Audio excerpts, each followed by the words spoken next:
Hello and thank you for being here. I think this question has been a mystery for many of us until now. Alright, let's get to the point. First, open any Microsoft Office product in Windows 10 and 11, like Excel, Word, Outlook, and so forth. We're using PowerPoint here. Left-click on the area where you want your Enhe or N with tilde.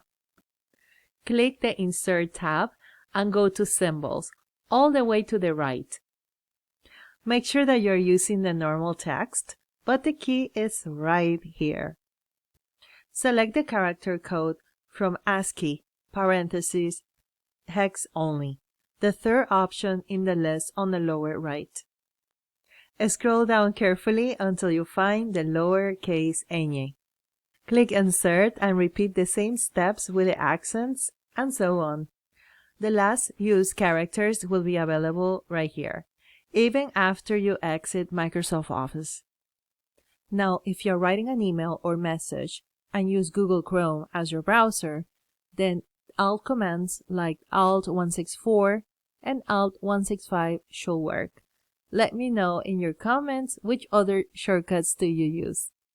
Don't forget to subscribe to our channel, and if you want to get a free PDF list with all of these shortcuts in Windows and Mac, check our website in the link below. Thank you for watching.